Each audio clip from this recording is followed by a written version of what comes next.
Selamat malam Bapak Ibu Saudara yang saya kasih dalam Tuhan, pendengar setia Radio Berita Kasih sekalian. Saya Dr. Sivan Sen Liao pada malam hari ini bersama dengan Anda sekalian memasuki acara Mutiara Kebenaran. Kalau Anda sedang mencari kebenaran firman Tuhan, kalau Anda rindu untuk belajar lebih banyak dari Alkitab, kalau Anda ingin tahu arti dari ayat-ayat yang mungkin membingungkan bagi Anda, terutama dalam Perjanjian Lama, maka Anda sudah berada di channel radio yang tepat. Anda sudah berada di program yang tepat. Karena Mutiara Kebenaran bersama dengan saya Dr. Sivan Sen Liao, kita akan membahas kebenaran-kebenaran Alkitab secara sistematis, ayat per ayat, pasal per pasal, kitab per kitab dari Perjanjian Lama. Dan kita sudah sampai kepada kitab Imamat, kitab yang ketiga. Terus terang memang Perjanjian Lama adalah suatu bahan yang cukup panjang. Oleh karena itu tentu akan memakan waktu agar kita menyelesaikan dari Kejadian hingga Maleakhi. Tapi kalau kita serius dan kita konsisten dan kita setia dalam Tuhan, maka kita akan pasti bisa menyelesaikannya suatu hari. Nah, kita sudah sampai kepada kitab Imamat. Di dalam kitab Imamat ini sendiri 27 pasal, kita sudah sampai pada pasalnya yang keempat. Kitab Imamat sering menjadi sesuatu yang menakutkan bagi orang Kristen. Saya sudah bertemu atau berbincang dengan banyak orang yang mereka ingin membaca Alkitab tetapi selalu mandek di tengah jalan, ya. Mungkin ada tempat-tempat yang mereka anggap bosan. Tetapi sebenarnya, saudara, bosan atau tidak itu hanya dalam pikiran kita. Kalau kita tidak mengerti signifikansi, kalau kita tidak mengerti arti yang lebih mendalam lagi dari perikop yang kita baca, maka kita mudah bosan. Kita menganggap ini tidak penting, ya. Dan sebenarnya banyak perikop-perikop yang sering dianggap tidak penting oleh orang sebenarnya justru sangat menarik, sangat informatif, sangat mengandung kebenaran-kebenaran yang mendalam. Dalam pembelajaran kita akan kitab Kejadian misalnya, bahkan dari silsilah dari Kejadian pasal 5 di mana Adam memperanakan sekian, hidup sampai umur sekian, memperanak sekian, kemudian dia mati, memperanakan anak laki-laki dan perempuan. Satu pasal itu saja, walaupun hanya berupa istilahnya daftar orang keturunan, tetap mengandung banyak sekali hal-hal yang menarik. Nah, sebenarnya demikian juga dengan kitab Imamat. Walaupun banyak ditakuti oleh orang, banyak dianggap sebagai kitab yang membosankan, kitab yang tidak mengandung hal-hal yang berguna, namun jauh daripada itu, kitab ini mengandung banyak sekali informasi-informasi kebenaran yang sungguh-sungguh berharga bagi kita. Baiklah, sekarang coba kita buka dalam Imamat pasal yang keempat. Imamat pasal yang keempat kita mau mulai. Saya harap Anda punya Alkitab di tangan Anda dan Anda membacanya bersama dengan saya. Sebelum kita masuk, mari kita berdoa terlebih dahulu. Bapa di surga, kami sungguh ucap syukur Engkau sungguh maha baik. Tidak terkira kasih setiamu kepada kami semua. Dan terutama malam ini juga, kesehatan Kau berikan kepada kami, kesempatan Kau berikan, fasilitas radio yang ada, yang dipergunakan untuk kemuliaan namamu ini juga telah Engkau sediakan bagi kami. Dan kiranya Engkau yang memimpin ketika kami membahas kebenaran firman-Mu, Roh Kudus-Mu yang mengartikannya, yang membuat kami jelas, yang mengajarkan kebenaran-kebenaran yang Engkau ingin kami ketahui. Pimpinlah ya Tuhan. Dan kami berdoa, kami landaskan semuanya dalam nama Yesus Kristus, Tuhan dan Juru Selamat kami yang hidup. Amin. Dalam kitab Imamat, pasal-pasal pertama berbicara mengenai berbagai korban, berbagai persembahan. Dan persembahan-persembahan ini menggambarkan Kristus dengan suatu cara. Ada banyak jenis korban, ada 5 sebenarnya. Ada korban bakaran, korban sajian, ada korban keselamatan atau sebenarnya dalam bahasa aslinya peace offerings, korban persekutuan atau pendamaian. Kemudian ada yang akan kita bahas di pasal 4 ini, korban penghapus dosa. Dan satu lagi adalah korban penebus salah. Oke, jadi hari ini kita akan membahas tentang korban penghapus salah dari pasal 4 dan juga bagian pertama dari pasal 5. Dan kita sudah lihat tadi bahwa korban-korban ini semua menggambarkan Kristus dengan suatu cara. Coba kita lihat dengan cara bagaimanakah korban penghapus dosa menggambarkan Yesus Kristus, pribadi dari Yesus Kristus. Kita baca dulu ayat 1 hingga dengan ayat yang ke-12, ya. Imamat pasal 4 ayat 1 sampai dengan ayat yang ke-12, Tuhan berfirman kepada Musa, katakanlah kepada orang Israel, apabila seseorang tidak dengan sengaja berbuat dosa dalam sesuatu hal yang dilarang Tuhan dan ia memang melakukan salah satu daripadanya, maka jikalau yang berbuat dosa itu imam yang diurapi, sehingga bangsanya turut bersalah, haruslah ia mempersembahkan kepada Tuhan karena dosa yang telah diperbuatnya itu seekor lembu jantan muda yang tidak bercela sebagai korban penghapus dosa. Ia harus membawa lembu itu ke pintu kemah pertemuan ke hadapan Tuhan, lalu ia harus meletakkan tangannya ke atas kepala lembu itu dan menyembelih lembu itu di hadapan Tuhan. Imam yang diurapi itu harus mengambil sebagian dari darah lembu itu lalu membawanya ke dalam kemah pertemuan. Imam harus mencelupkan jarinya ke dalam darah itu dan memercikkan sedikit dari darah itu 7 kali di hadapan Tuhan di depan tabir penyekat tempat kudus.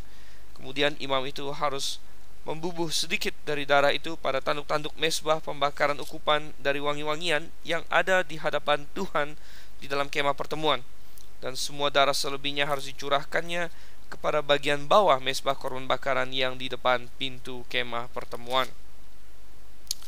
Ayat yang ke-8, segala lemak lembu jantan korban penghapus dosa itu harus dikhususkannya dari lembu itu, yakni lemak yang menyelubungi isi perut dan segala lemak yang melekat pada isi perut itu, dan lagi kedua buah pinggang dan lemak yang melekat padanya yang ada pada pinggang, dan umbai hati yang harus dipisahkannya beserta buah pinggang itu, sama seperti yang dikhususkan dari lembu korban keselamatan. Imam harus membakar semuanya di atas mezbah korban bakaran. Adapun kulit lembu jantan itu dan segala dagingnya beserta kepala dan betisnya dan isi perutnya dan kotorannya, jadi lembu jantan itu seluruhnya harus dibawanya keluar perkemahan ke suatu tempat yang tahir, ke tempat pembuangan abu, dan lembu itu harus dibakarnya sampai habis di atas kayu api di tempat pembuangan abu.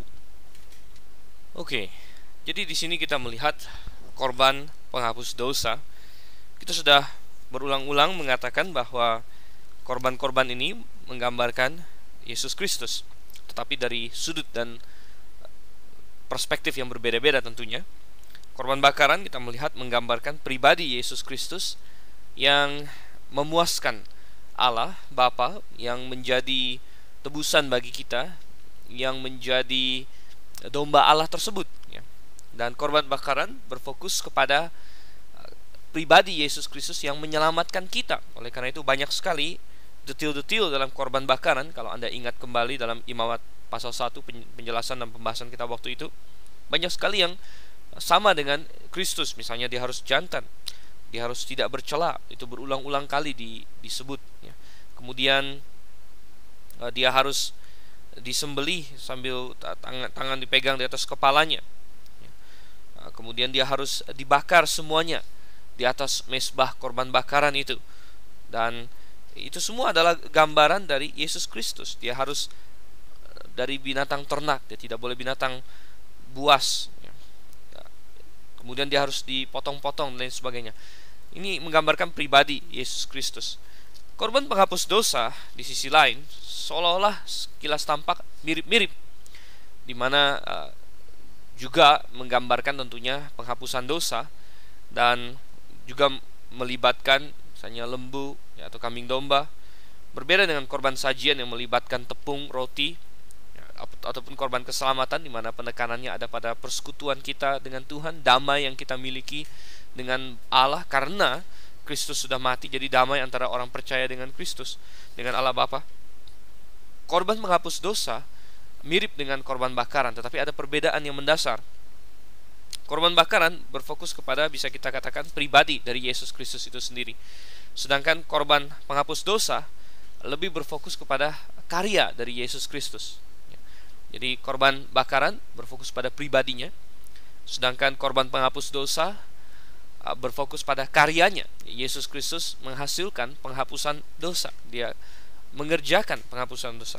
Dan banyak detil-detil dari korban penghapus dosa mengarah ke arah sana, karya dari Yesus Kristus, dan berbicara juga mengenai betapa jahatnya dosa itu, betapa merusaknya dosa itu. Jadi banyak aspek yang dikatakan di situ. Nah, pertama-tama kita lihat dulu, kapankah di sini korban penghapus dosa ini dilakukan.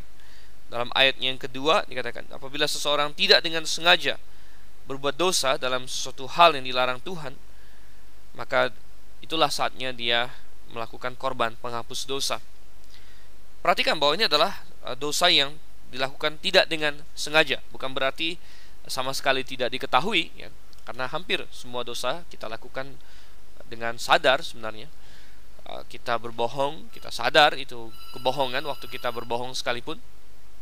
Tetapi yang dimaksud di sini adalah dosa yang dilakukan bukan karena sengaja ingin berbuat dosa, tapi melalui kelemahan-kelemahan. Misalnya karena emosi, ya, karena merasa terjepit, ya, dia melakukan dosa. Ini berbeda dengan dosa yang dilakukan hanya untuk menantang Tuhan. Dosa yang dilakukan untuk menantang kebenaran. Dosa yang dilakukan walaupun sudah tahu itu dosa, tapi melakukannya memang karena dia ingin berbuat dosa. Nah, ini adalah suatu hal yang salah, menantang Tuhan. Nah, banyak dosa-dosa kita lakukan karena kelemahan-kelemahan kita. Kita kadang-kadang berbohong, ya, karena merasa terjepit mungkin. Kita kadang-kadang mencuri karena merasa terjepit. Kadang-kadang kita karena hawa nafsu, karena keinginan-keinginan daging, jatuh ke dalam dosa-dosa tertentu. Itu semua adalah termasuk dosa yang kategori dapat diselesaikan. Coba kita bandingkan dengan Ibrani pasalnya yang ke-10. Ibrani pasalnya yang ke-10, ya, ayat yang ke-26 sampai ayat yang ke-28. Sebab jika kita sengaja berbuat dosa sesudah memperoleh pengetahuan tentang kebenaran, maka tidak ada lagi korban untuk menghapus dosa itu. Jadi ini mengacu kembali kepada korban penghapus dosa. Dikatakan korban penghapus dosa untuk dosa yang tidak disengaja. Kalau sengaja tidak ada lagi, tidak ada korban untuk itu. Dan Tuhan tidak membuat suatu provisi, ya, suatu persediaan korban untuk orang yang sengaja berbuat dosa, tidak. Ayat 7, tetapi yang ada ialah kematian yang mengerikan, akan penghakiman dan api yang dahsyat yang akan menghanguskan semua orang durhaka. Ayat 28 sedikit menjelaskan pada kita, jika ada orang yang menolak hukum Musa, ia dihukum mati tanpa belas kasihan atas keterangan 2 atau 3 orang saksi. Jadi dosa yang disengaja ini maksudnya adalah dosa yang tidak ingin dikekang oleh hukum sama sekali. Jadi dia menolak hukum itu. Ini bukan jatuh ke dalam dosa, bukan karena kelemahan berbohong. Memang waktu dia berbohong dia tahu itu, bukan dia tidak sadar, bukan dia sedang pingsan, dia tahu, ya. Dan tidak bisa juga dia bilang, oh itu nggak sengaja keluar dari mulut saya. Tentu itu sudah dirancang, ya. Walaupun mungkin dalam ketergesaan, dalam emosi atau dalam keterjepitan, namun itu tetap sesuatu yang disengaja. Tapi dia tidak sengaja dalam pengertian, bukan maksudnya dia tahu itu salah dan dia mengaku itu salah sebenarnya, gitu. Jadi bukan orang yang menentang hukum Musa, istilahnya dia 28 tadi, Ibrani 10 ayat 28, barang siapa menentang hukum Musa. Jadi dia tidak mau mengakui bahwa ini adalah suatu kesalahan. Dia berasa dia punya hak untuk melakukan dosa ini. Dia tidak mau ditegur sama sekali. Nah, ini adalah sesuatu yang sudah tidak ada obatnya lagi. Tapi untuk dosa-dosa yang menjadi kelemahan kita hari lepas hari biasanya, bagi orang Israel untuk dosa semacam itu ada yang disebut sebagai korban penghapus dosa, ya. Dan sebenarnya pasal 4 ini berbicara mengenai berbagai tipe orang. Jadi dibeda-bedakan tergantung siapa yang melakukan dosa yang tidak disengaja itu, ya. Ayat 1-12 berbicara mengenai imam, katanya. Jikalau imam yang berbuat salah, dan rupanya kalau imam berbuat salah, maka ada prosedurnya. Kita akan bahas nanti signifikansi, apa maksudnya beberapa grup ini disebut. Tapi sebelum itu coba kita lihat dulu apa yang harus dilakukan. Pertama, dia harus mempersembahkan, katanya, seekor lembu jantan muda yang tidak bercela sebagai korban penghapus dosa. Karena bagaimanapun juga melambangkan karya Yesus Kristus, tetap harus tidak bercela. Dia harus membawa lembu itu ke depan pintu kemah pertemuan, lalu di atas mezbah korban bakaran atau mezbah bakaran yang di depan pintu kemah pertemuan itu yang sudah kita lihat beberapa kali. Dia harus meletakkan tangannya atas lembu itu, lalu menyembelih lembu di hadapan Tuhan. Sejauh ini masih mirip dengan korban bakaran. Lalu katanya di sini mulai berbeda, saudara. Darahnya diambil sebagian lalu dibawa masuk ke dalam kemah pertemuan. Nah, ini tidak ada dalam korban bakaran, ya. Dibawa masuk dalam kemah pertemuan. Imam mencelupkan jarinya lalu dipercikan 7 kali di depan tabir penyekat tempat kudus. Anda ingat kemah pertemuan atau bait suci waktu itu? Kalau Anda masuk ke dalamnya, maka itu adalah ruang kudus. 2/3 dari bangunan itu adalah ruang kudus. Kemudian dipisahkan dengan tabir Sebelah belakang adalah ruang Maha Kudus. Dalam ruang Maha Kudus itu ada tabut perjanjian Tuhan, dan di atas tabut itu ada namanya tutup pendamaian. Dan imam besar itu harus mendekat ke sana. Dia mengambil darahnya, dipercikkan ke tabir itu dan kepada tabut itu, ke atas tutup pendamaian itu.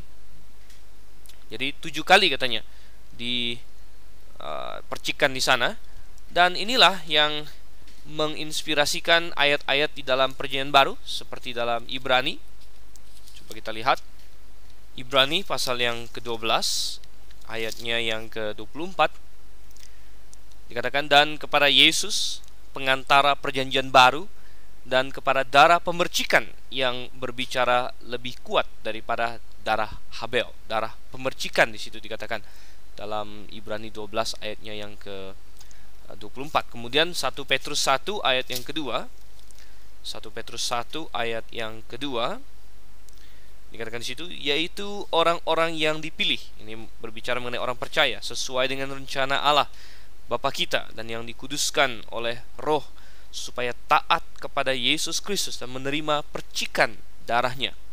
Kiranya kasih karunia dan damai sejahtera makin melimpah atas kamu. Jadi ketika kita membaca mengenai percikan darah Yesus di dalam Perjanjian Baru, ini mengacu kepada tipologi korban penghapus dosa sebagaimana di dalam imamat ini, di mana untuk menghapuskan dosa, imam datang, dia membawa darah itu, dia memercikkannya di hadapan tabut perjanjian. Dan tabut perjanjian itu adalah lambang dari hadirat Allah, dan ini digenapi Yesus Kristus. Katanya dia telah datang dengan darahnya sendiri, dia membawa darahnya sendiri ke sorga. Ya, ini bisa kita lihat lagi di dalam Ibrani pasal 9, Ibrani pasal 9 ayat 11 dan seterusnya. Saya bacakan sekilas. Tetapi Kristus telah datang sebagai imam besar untuk hal-hal yang baik yang akan datang. Ia telah melintasi kemah yang lebih besar dan yang lebih sempurna, yang bukan dibuat oleh tangan manusia, artinya yang tidak termasuk ciptaan ini. Dan ia telah masuk satu kali untuk selama-lamanya ke dalam tempat yang kudus, bukan dengan membawa darah domba jantan dan darah anak lembu, tapi dengan membawa darahnya sendiri. Dan dengan itu ia telah mendapat kelepasan yang kekal. Jadi sekali lagi, apa yang dituliskan dalam kitab Imamat Perjanjian Lama adalah gambaran, bayangan saja dari apa yang sebenarnya terjadi di sorga. Jadi imam membawa darah lembu tadi, darah kambing domba, itu menggambarkan Yesus Kristus yang suatu hari mendamaikan kita semua dengan darahnya sendiri. Satu hal yang menarik, walaupun agak sedikit keluar dari topik pembicaraan kita, adalah kata percikan di situ. Dalam bahasa Yunani, di dalam kitab Ibrani dan kitab 1 Petrus, tadi kita baca mengenai percikan darah, dalam bahasa aslinya adalah kata rantismos, dan kata memercik adalah kata rantizo. Oleh karena itu saya heran mengapa banyak orang hari ini membaptis orang dengan cara percik, padahal dua kata ini adalah kata yang berbeda dalam bahasa Yunani. Membaptis adalah baptizo, artinya memasukkan ke dalam air, menenggelamkan, mencelupkan. Sedangkan pemercikan adalah rantizo, yaitu artinya memercik, dan pemercikan adalah rantismos, pembaptisan adalah baptismos. Mengapa hari ini banyak orang yang merantis orang, padahal Tuhan tidak pernah menyuruh kita merantis orang lagi. Rantisan atau perantisan, pemercikan adalah lambang. Itu adalah dulu di Perjanjian Lama. Itu pun bukan orang, itu adalah darah anak lembu yang dipercikan di hadapan tabut Tuhan, di hadapan tabir. Jadi sedikit keluar dari topik, tapi jelas rantismos, pemercikan berbeda dengan baptismos, pembaptisan. Oleh karena itu gereja yang memercik orang hari ini, dia belum membaptis orang. Dan kalau Anda baru dipercik, Anda belum dibaptis, ya. Oleh karena itu Anda harus rela untuk melakukan perintah Tuhan untuk memberi diri Anda dibaptis. Artinya itu dimasukkan ke dalam air, diselamkan. Dan ini bukan hanya masalah sepele. Banyak orang bilang, kenapa Dr. Stephen, mengapa Grave mempermasalahkan masalah kecil, ya? Apakah masuk ke dalam air, apakah dipercik, apakah banyak air, apakah sedikit air, bukankah tidak bermasalah? Yang penting hatinya. Saudara yang kasih Tuhan, yang penting hati adalah suatu argumen yang sudah kuno sebenarnya. Memang yang penting hati, tetapi hati yang benar pasti mau mentaati perintah Tuhan dengan tepat, ya. Bagaimana kalau Tuhan perintahkan Anda untuk dibaptis, tapi Anda tidak dibaptis, Anda dirantis, Anda bilang yang penting hati saya? Tidak bisa, ya. Kalau hati Anda benar, maka Anda pasti mau melakukan perintah Tuhan dengan benar pula. Oleh karena itu kita katakan bahwa Anda perlu memberi diri Anda dibaptis dengan benar, yaitu dimasukkan ke dalam air sesudah Anda bertobat dan percaya pada Yesus Kristus, dan oleh gereja yang benar yang mengajarkan hal yang seperti ini juga. Oke, kembali lagi ke dalam imamat tadi, pemercikan. Kembali imamat pasal yang keempat, kita melihat imam membawa darah itu, dia percikan di depan tabir, dan kita melihat signifikansi gambaran itu, bagaimana Yesus datang membawa darahnya ke dalam ruang Maha Kudus di sorga sana, mendamaikan dosa kita. Kemudian kita lihat lagi, selain dipercikan di depan tabir itu, ayat yang ke-7 dalam imamat pasal yang keempat, dia juga harus membubuhkan sedikit dari darah itu pada tanduk-tanduk mesbah pembakaran ukupan, ya, pembakaran. Jadi Anda ingat di ruang kudus, di dalam kemah suci atau bait suci, ada beberapa barang.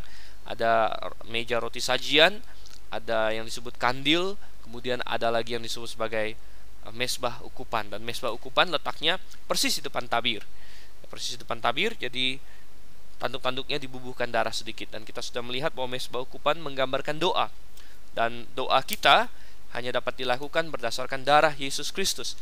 Kita bisa berdoa kepada Tuhan hanya karena kita adalah anaknya, dan kita adalah anaknya hanya karena Kristus telah mati bagi kita. Kita memiliki akses kepada Tuhan hanya karena kita telah dikuduskan, dosa kita telah ditutupi, telah dikafar. Waktu itu Anda masih ingat pendamaian, kafar, menutupi, suatu istilah dalam bahasa Ibrani yang kita bahas di dalam pasal yang pertama. Dan dosa-dosa kita sudah ditutupi oleh Yesus Kristus. Oleh karena itulah kita memiliki akses kepada Allah. Dan kalau dosa-dosa Anda belum diselesaikan oleh Yesus Kristus, ketahuilah bahwa mutiara kebenaran bukan didesain hanya supaya Anda mendengar dan tahu, tapi mutiara kebenaran ingin agar Anda benar-benar mengambil keputusan untuk dosa-dosa Anda ditanggung oleh Yesus Kristus.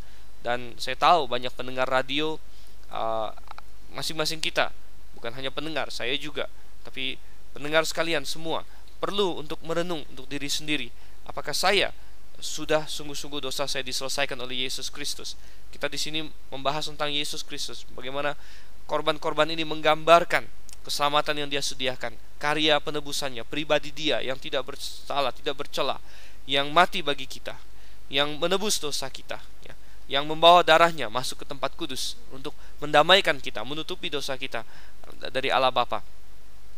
Ini semua hanya teori kalau Anda belum pernah menerimanya dengan sungguh-sungguh. Anda belum pernah bertobat dan percaya kepadanya. Saya tidak peduli Anda orang Kristen berapa lama, saya tidak peduli Anda pernah dibaptis atau tidak, saya tidak peduli Anda sebenarnya siapa atau lain sebagainya. Yang penting adalah, sudahkah Anda melakukan itu? Kalau Anda belum, maka Anda orang yang binasa, orang yang kalau Anda mati saat ini, Anda pasti masuk neraka, karena dosa-dosa Anda upahnya adalah maut. Saudara yang kasih Tuhan, upah dosa adalah maut. Jadi kita melihat korban-korban ini menggambarkan bagaimana Yesus Kristus menyelesaikan dosa. Korban bakaran menggambarkan pribadinya. Korban penghapus dosa menggambarkan karyanya, darahnya yang tercurah untuk menghapuskan dosa. Dan kalau Anda sudah percaya kepadanya, maka sekali lagi tadi, darahnya adalah dasar bagi mesbah ukupan itu, dibubuhkan di tanduknya. Anda bisa berkomunikasi dengan dia, berdoa kepada dia dengan leluasa. Kemudian selain itu, darah jadi dipercikan ke tabir, darah dibubuhkan di tanduk mesbah ukupan, kemudian sisanya dicurahkan di bagian bawah mesbah korban bakaran, ya, dan di situ darahnya di situ dicurahkan di situ. Dan ini menarik sekali kalau kita buka dalam Wahyu pasalnya yang ke-6, yang ke-5 terlebih dahulu. Coba kita lihat, Wahyu pasal yang ke-6 ayat yang ke-9. Wahyu pasal yang ke-6 ayat yang ke-9. Dan ketika anak domba itu membuka meterai yang ke-5, aku melihat di bawah mesbah jiwa-jiwa mereka yang telah dibunuh oleh karena firman Allah dan oleh karena kesaksian yang mereka miliki. Jadi ini adalah penglihatan di sorga. Di sorga juga ada mesbah bakaran, mesbah korban bakaran di sorga. Dan di bawah mesbah itu Rasul Yohanes bisa melihat jiwa-jiwa mereka yang telah dibunuh. Dan ini cocok sekali dengan Imamat pasal 4, di mana di bawah mesbah korban bakaran seringkali darah disiram di situ. Sisa darah yang telah dipakai untuk memercik, untuk membubuh, sisanya disiram di sana. Dan itulah tempat yang berdarah. Dan itu dipakai oleh Roh Kudus untuk menggambarkan orang-orang yang mati martir, yang jiwanya ada di sana katanya, di bawah mesbah itu. Bagaimana dengan sisa lembu yang lain? Darahnya sudah diambil. Ayat 8 sampai 12 memberitahu kita lemaknya dikeluarkan persis sama dengan korban keselamatan. Kalau Anda masih ingat di pasal yang ketiga, korban keselamatan di situ, lemak-lemaknya dikumpulkan dari isi perut, dari buah pinggang, dari umbai hati, semuanya diambil kemudian dibakar di atas mezbah korban bakaran. Kita masih ingat bahwa lemak adalah bagian yang terbaik dari seekor binatang, dianggap sebagai bagian yang terbaik. Tetapi setelah itu berbeda sekali dengan korban bakaran maupun dengan korban keselamatan. Korban bakaran semuanya dibakar. Korban keselamatan lemaknya dibakar, yang dagingnya dimakan oleh imam.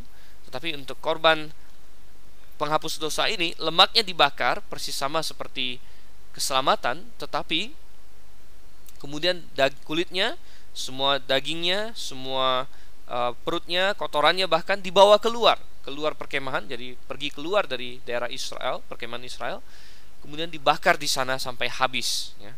Dibakar sampai dengan habis. Jadi ini menggambarkan apa, saudara? Ini menggambarkan bahwa ini adalah korban yang telah menanggung dosa.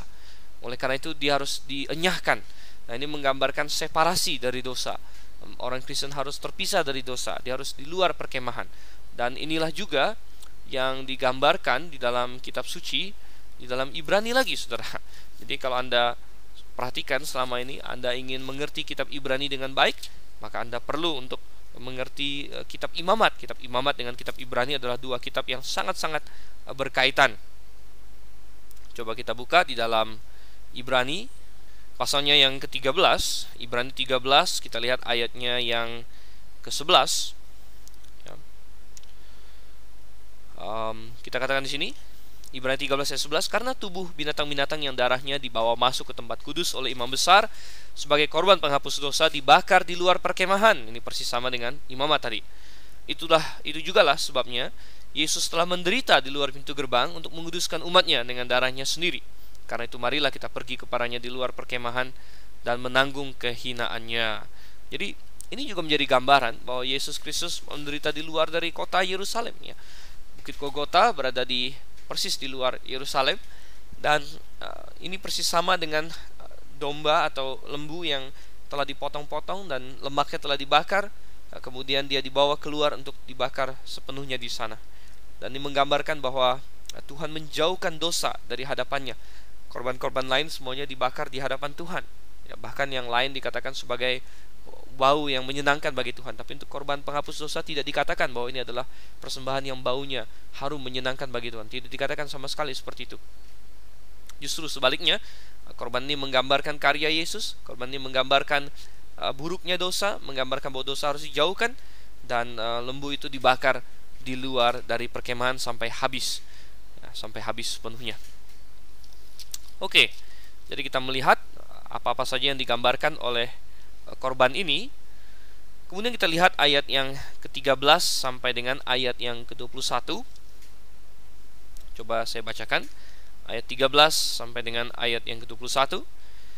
Jikalau yang berbuat dosa dengan tak sengaja itu segenap umat Israel dan jemaah tidak menyadarinya, sehingga mereka melakukan salah satu hal yang dilarang Tuhan dan mereka bersalah, maka apabila dosa yang diperbuat mereka itu ketahuan, haruslah jemaah itu mempersembahkan seekor lembu jantan yang muda sebagai korban penghapus dosa. Lembu itu harus dibawa mereka ke depan kemah pertemuan. Lalu para tua-tua umat itu harus meletakkan tangan mereka di atas kepala lembu jantan itu di hadapan Tuhan, dan lembu itu harus disembelih di hadapan Tuhan.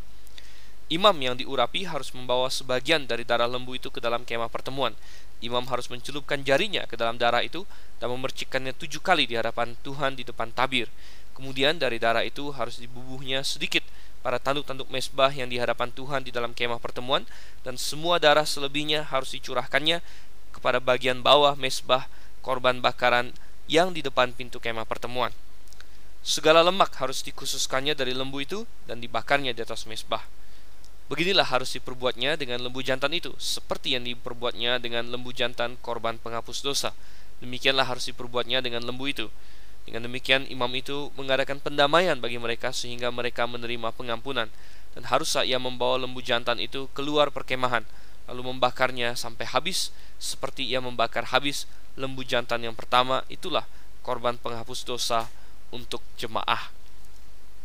Lalu kita perhatikan deskripsi hal-hal yang harus dilakukan dari ayat 13 sampai ayat 21 ini bisa dikatakan persis sama dengan yang ayat 1 sampai dengan ayat 12. Sama-sama lembu jantan muda, tak bercela, kemudian disembelih di tempat yang sama, darahnya dipercikkan, dibubuhkan sama persis, kemudian sisanya disiramkan, kemudian lemaknya dibakar, sisanya dibawa keluar kemah, dibakar di luar kemah, persis sama. Perbedaannya hanyalah yang pertama, ayat 1-12 adalah kalau imam yang berbuat salah, sedangkan ayat 13 sampai 21 adalah kalau seluruh jemaah berbuat salah. Dan menarik sekali, nanti kita akan baca ayat 22 sampai 26 ada pihak lain lagi, ayat 27 sampai 31 ada pihak lain lagi. Jadi berbagai pihak melakukan dosa diatur oleh Tuhan, dan ini menggambarkan beberapa hal, saudara. Kalau kita perhatikan nanti akan berubah. Yang kita baca baru dua ini, imam dan jemaah ini, mereka harus mempersembahkan lembu, ya. Dan ini menggambarkan sesuatu, ya. Mengapa imam satu orang mempersembahkan lembu? Kalau bersalah mempersembahkan lembu. Jemaah satu negara, ya, satu bangsa bahkan berdosa juga mempersembahkan lembu. Nah, ini menggambarkan beberapa hal. Yang pertama, bahwa posisi imam sangat penting, dan dosa yang dilakukan oleh imam membawa dampak yang besar. Oleh karena itu juga Tuhan menuntut dia mempersembahkan seekor lembu. Bukan berarti ada dosa besar, dosa kecil, tapi dampak dosa memang bisa berbeda-beda. Dampak dosa yang dilakukan oleh orang biasa mungkin tidak sebesar dosa yang dilakukan oleh seorang pemimpin, apalagi pemimpin rohani. Seorang imam adalah seorang pemimpin rohani, saudara. Dan kalau dia berdosa, maka ada banyak orang yang bisa ikut berdosa karena dia. Oleh karena itulah Paulus pernah berkata, aku tidak pernah ingin menjadi batu sandungan. Lebih baik aku tidak makan daging sama sekali. Jikalau misalnya aku makan daging bisa menyandung orang lain. Itu adalah filosofi dari Rasul Paulus, filosofi yang bagus sekali. Kita orang-orang yang menjadi pemimpin rohani itu harus ekstra hati-hati. Yakobus pernah berkata bahwa seorang guru akan dihakimi dengan ukuran yang 2 kali lipat, karena dia guru. Dia adalah seorang yang mempengaruhi orang lain. Dia adalah seorang pemimpin rohani. Imam, ya, tentu hari ini tidak ada lagi imam karena semua orang menjadi imam. Yesus Kristus imam besar kita. Jadi tidak ada lagi imamat hari ini, melainkan adalah keimamatan semua orang percaya. Tetapi banyak orang yang menjadi pemimpin rohani hampir sama seperti imam. Dalam hal pengaruhnya, misalnya seorang gembala sidang tentu memiliki pengaruh yang sangat besar. Seorang guru sekolah minggu, seorang penginjil, seorang aktivis gereja, bahkan seorang yang sudah berumur yang dipandang oleh anak-anaknya, oleh orang-orang muda. Ini adalah posisi-posisi kepemimpinan secara rohani. Dan Tuhan ingin mewanti-wanti bahwa dosa yang dilakukan oleh orang-orang ini sangat berpengaruh. Dan mereka harus spesial hati-hati, saudara. Saya melihat banyak sekali di dunia modern ini orang-orang Kristen yang berposisi yang memiliki pengaruh besar justru menyalahgunakan pengaruh mereka. Kadang-kadang untuk menipu orang. Tidak jarang ada skandal-skandal hamba-hamba Tuhan yang malah menipu uang umatnya, bahkan lebih parah lagi yang berzina dengan umatnya. Yang seperti itu adalah coreng bagi kekristenan. Tentu saja ini adalah orang-orang yang tidak benar-benar lahir baru, ya, saya yakin dan percayakan hal itu. Tetapi orang luar, orang-orang agama lain menyamakannya. Ini adalah namanya Kristen, apalagi hamba Tuhan. Oleh karena itu mereka tidak mau melihat bahwa yang namanya Kristen ini banyak yang ngaco, saudara. Oleh karena itulah salah satu yang harus dilakukan adalah membenahi kekristenan dulu, membenahi dengan Injil. Saya pernah suatu hari bagi-bagi traktat, saudara. Saya sampai kepada sebuah rumah Kristen dan saya membagi traktat di situ, dan saya diterima dengan sangat dingin. Dan seorang ibu yang di rumah itu berkata, nggak usah Anda datangin rumah Kristen, ya, karena kami sudah Kristen. Untuk apa Anda datangi kami? Anda datangi saja orang yang tidak percaya. Ya benar, memang kita perlu mendatangi orang yang tidak percaya, dan itu juga saya lakukan. Tetapi bahwa seseorang sudah punya status Kristen, sudah bergereja, belum tentu berarti dia tidak perlu didatangi. Belum tentu dia sudah sungguh-sungguh percaya. Belum tentu dia mengerti doktrin yang benar. Dan ada banyak lagi hal yang lain. Dan oleh karena itu orang yang berstatus Kristen sekalipun masih perlu untuk dipastikan lagi, sudahkah Anda benar-benar bertobat, ya, atau dia hanya ikut-ikutan saja, dia tidak mengerti apa makna dari penyelamatan Yesus Kristus baginya. Sudah kasih Tuhan, kita melihat di sini luar biasa sekali. Imam, ya, imam sekali lagi tadi kalau dia bersalah dia harus mempersembahkan korban penghapus dosa, dan kita harus belajar dari situ. Kita yang megang posisi kita harus berhati-hati. Tapi selain itu, kalau umat, ya, satu jemaat penuh, satu orang Israel berbuat dosa, ini juga dipegang oleh Tuhan. Ini mengajarkan kita bahwa ada dosa individu, ada dosa kolektif, saudara. Ada dosa yang diokekan secara kolektif, ada dosa individu. Dan suatu bangsa bisa melakukan hal seperti itu, di mana bangsa itu semakin kacau, mungkin dalam mereka memilih sesuatu. Indonesia bisa bergerak ke arah yang salah. Kalau seluruh rakyat Indonesia misalnya mulai kacau ya, dan membuat keputusan-keputusan yang menindas kebenaran, maka Tuhan akan murka dan seluruh bangsa itu akan dianggap bertanggung jawab. Negara Amerika misalnya, Amerika Serikat selama ini bisa hebat, bisa menjadi superpower, bahkan negara adidaya, karena ketika dia didirikan dan awal-awal negara itu berdiri, banyak sekali nilai-nilai Kristiani, ada beberapa kebangkitan rohani yang nasional, dan mereka adalah banyak orang-orang Kristen yang lahir baru dulunya. Tapi sekarang sudah sangat sedikit, saudara. Banyak orang salah kaprah, dia pikir Amerika adalah negara Kristen. Itu adalah suatu kesalahan. Amerika bukan negara Kristen. Orang yang lahir baru di Amerika lebih sedikit, jauh banyak lebih sedikit daripada orang-orang yang tidak lahir baru. Dan mereka sebagai suatu negara hari ini semakin kacau ya. Saya mendengar bahwa sudah 5 negara bagiannya sekarang mengesahkan pernikahan homoseksual, dan kalau itu bisa terjadi sampai kepada seluruh negeri, maka itu adalah hari yang malang, hari di mana suatu bangsa yang besar jatuh, terpuruk, dan kacau balau, dan Tuhan bisa menuntut hal itu dari suatu bangsa. Nah, kalau dari suatu bangsa saja bisa, apalagi dari satu jemaat lokal, saudara, dari satu gereja. Bisa juga ada kesalahan-kesalahan kolektif yang dilakukan oleh sebuah gereja, misalnya gereja yang dengan sengaja menyimpang dari kebenaran untuk mempertahankan hal-hal tertentu, keputusan-keputusan yang dibuat oleh satu jemaat secara umum. Nah, ini bisa Tuhan pegang dan Tuhan anggap orang-orangnya bertanggung jawab. Kita baca lagi sekarang ayat yang ke-22 hingga ayat yang ke-26. Jikalau yang berbuat dosa itu seorang pemuka yang tidak dengan sengaja melakukan salah satu hal yang dilarang Tuhan Allahnya sehingga ia bersalah, maka jikalau dosa yang telah diperbuatnya itu diberitahukan kepadanya, haruslah ia membawa sebagai persembahannya seekor kambing jantan yang tidak bercelah. Lalu haruslah ia meletakkan tangannya ke atas kepala kambing itu dan menyembelihnya di tempat yang biasa orang menyembelih korban bakaran di hadapan Tuhan. Itulah korban penghapus dosa. Demikian haruslah imam mengambil dengan jarinya sedikit dari darah korban penghapus dosa itu, lalu membubuhnya pada tanduk-tanduk mezbah korban bakaran. Darah selebihnya haruslah dicurahkannya kepada bagian bawah mezbah korban bakaran, tetapi segala lemak harus dibakarnya di atas mezbah, seperti juga lemak korban keselamatan. Dengan demikian imam mengadakan pendamaian bagi orang itu karena dosanya, sehingga ia menerima pengampunan.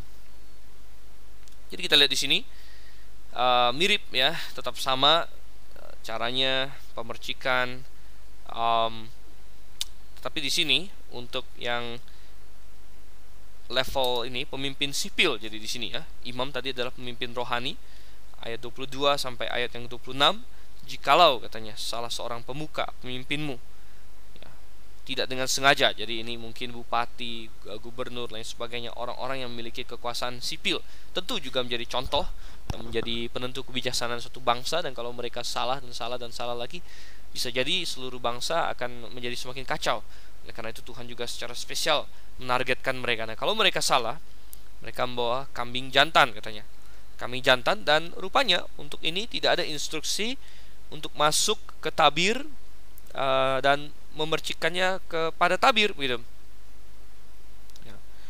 Nah, di sini hanya dikatakan ya, mengambil dari jarinya sedikit dari darah itu, lalu dibubuhkan pada tanduk-tanduk mezbah korban bakaran. Jadi yang masuk ke dalam kemah suci hanyalah yang imam, dilakukan oleh imam atau oleh seluruh jemaat. Yang oleh pemuka di sini hanya dibubuhkan pada tanduk mezbah korban bakaran. Mezbah korban bakaran kita tahu berada di luar dari kemah suci, di pelataran. Sedangkan mezbah ukupan tadi berada di dalamnya. Jadi untuk yang kasus ini tidak perlu masuk ke dalam kemah suci. Dan ini mengajarkan kita bahwa pemimpin negara seharusnya dia belajar dari firman Tuhan, bahwa mereka juga akan dituntut tanggung jawab yang lebih. Kita baru saja di Indonesia, saya merekam ini tahun 2009 tentunya, di bulan-bulan Mei, dan kita baru saja menyelesaikan pemilihan umum legislatif, dan banyak orang yang berbondong-bondong berambisi sekali untuk duduk di DPR. Bahkan sebentar lagi Juli akan ada pemilihan presiden, dan banyak sekali orang yang ambisi, yang ingin sekali untuk menjabat. Mereka pernahkah berpikir bahwa dengan jabatan itu datang suatu tanggung jawab yang besar, datang suatu memang kehormatan yang besar, tapi juga Tuhan akan menuntut.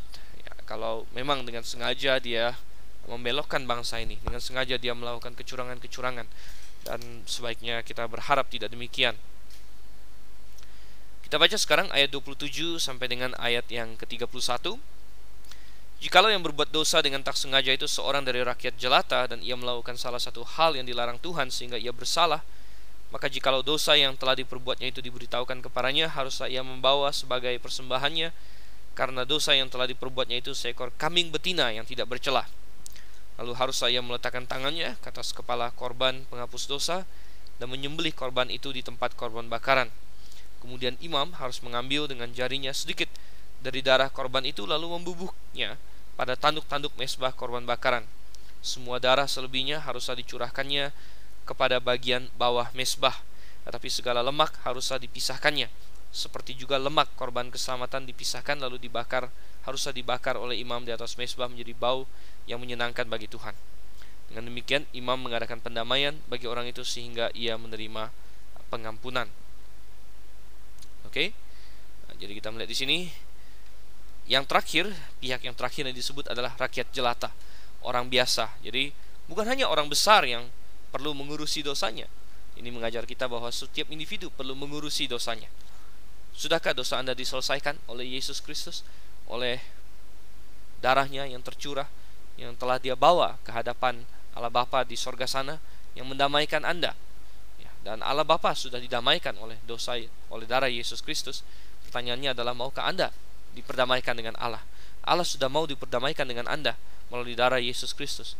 Tapi kalau Anda menolaknya, maka perdamaian itu tidak bisa terlaksana dan Anda tetap mati di dalam dosa-dosamu. Kita melihat di sini lembu jantan bagi imam atau bagi umat, kambing jantan bagi pemuka, dan kambing jantan bagi seorang rakyat. Apakah ada alternatif lain? Ya, coba kita baca ayat 32 sampai ayat 35.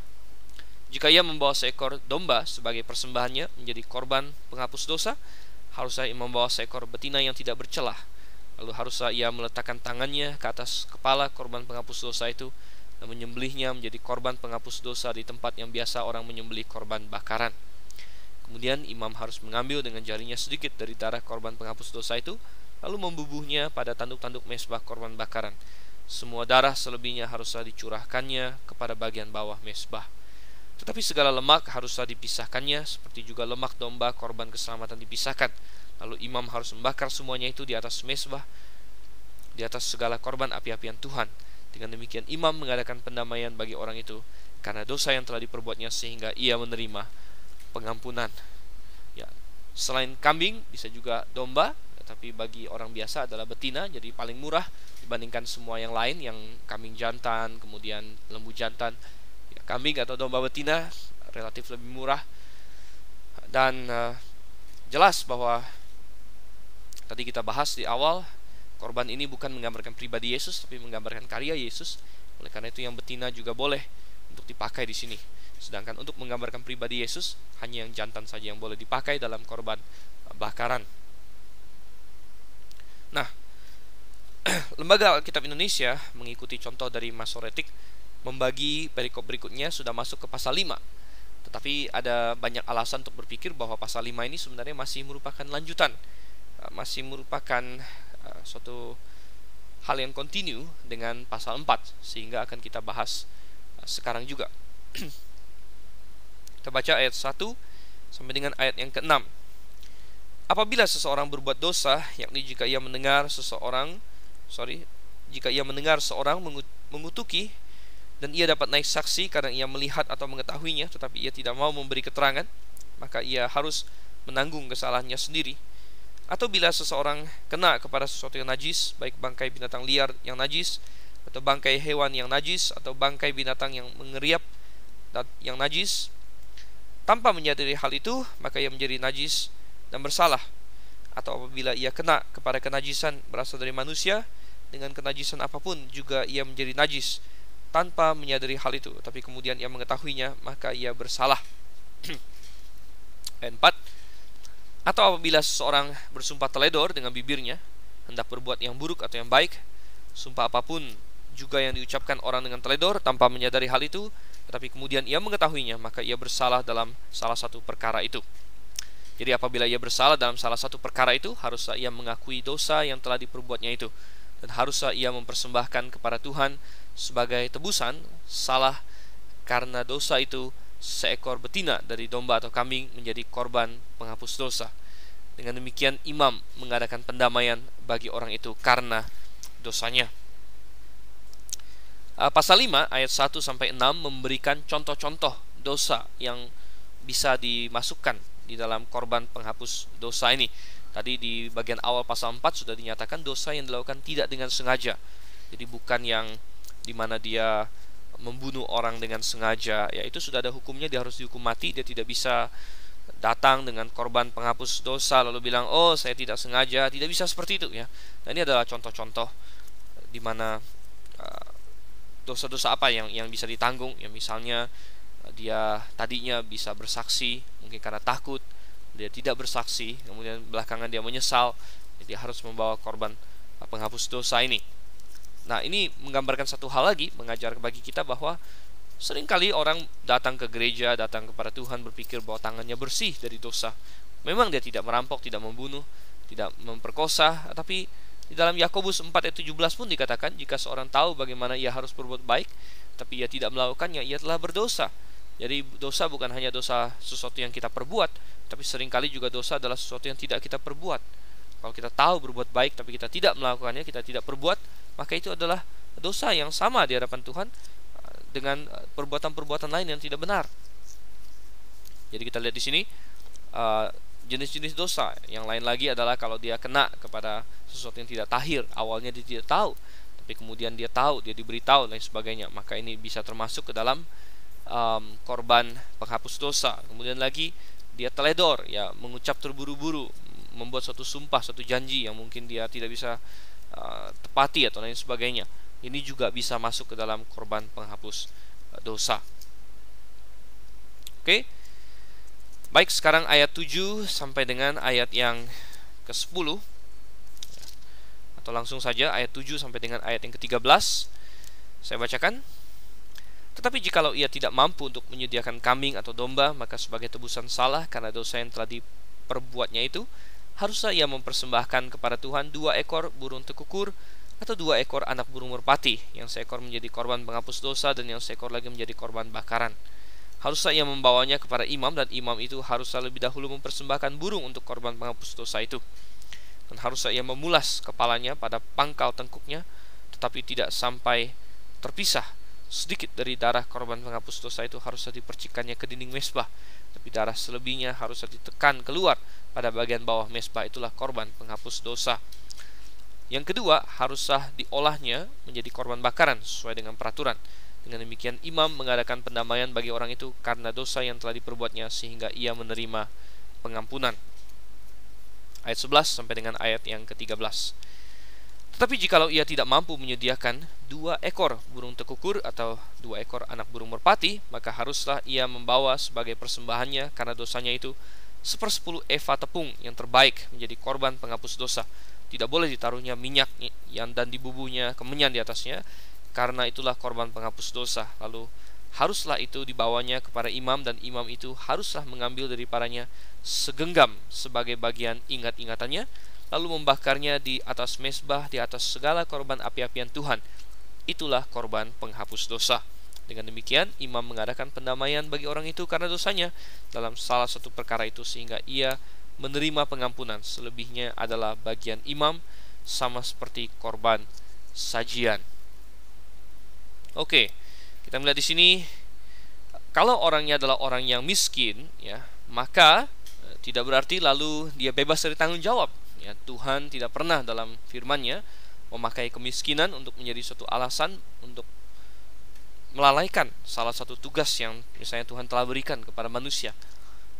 Tetapi tentu Tuhan juga tahu bahwa bisa saja ada orang yang tidak sanggup untuk membawa seekor kambing sekalipun. Jadi dia bisa membawa apa? Jadi bisa membawa burung, saudara. Burung adalah sesuatu yang murah dalam Alkitab, ya. Bahkan dikatakan burung pipit dijual sekian uang, ya. Itu harga yang murah sekali. Dan dia bisa membawa itu, dan ada tata caranya diberikan di situ, bagaimana dia harus dibunuh dengan cara memulas kepalanya, jadi dicopot, mungkin dipatahkan lehernya, tetapi jangan sampai kepalanya terputus katanya. Karena bagaimanapun juga masih menggambarkan Yesus Kristus. Kita tidak mau menggambarkan Yesus Kristus yang bagian-bagian tubuhnya terpecah-pecah, yang putus kepala dan sebagainya, dan darahnya dipercikkan.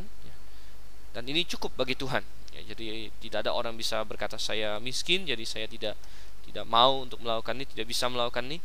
Bahkan kalau lebih miskin lagi, Tuhan bahkan masih ada satu cara lagi, yaitu dengan menggunakan tepung. Jadi dengan menggunakan tepung, roti seperti dalam korban sajian, tentu beda dengan korban sajian, tidak ditambah kemenyan, tidak ditambah dengan minyak, karena itu semua menggambarkan justru penyembahan kepada Tuhan, menggambarkan Roh Kudus, dan tidak cocok untuk suatu korban penghapus dosa. Dan untuk yang tepung ini, yang roti ini, maka selebihnya adalah bagian imam katanya. Nah, di yang lain-lain tidak dikatakan bahwa selebihnya adalah bagian imam di sini minimal, tetapi di bagian lain sebenarnya ada. Di pasal yang ke-6 kita belum sampai, ayat yang ke-29, setiap laki-laki di antara para imam haruslah memakannya. Jadi korban itu bisa dimakan gitu ya. Nah, kita akan bahas itu lebih mendalam ketika sampai saatnya, dan malam ini kita berhenti sampai di sini saja. Kita sudah sampai pada pasal 5 bagian B. Kita lanjut lagi di sesi yang selanjutnya. Saya Dr. Sivan Senliao undur diri dulu pada malam ini dari hadapan Anda. Semoga Anda telah mendapatkan pengetahuan yang lebih lagi, berkat-berkat rohani, dan Anda dapat melakukannya dalam hidup Anda. Sampai bertemu, selamat malam, Maranatha.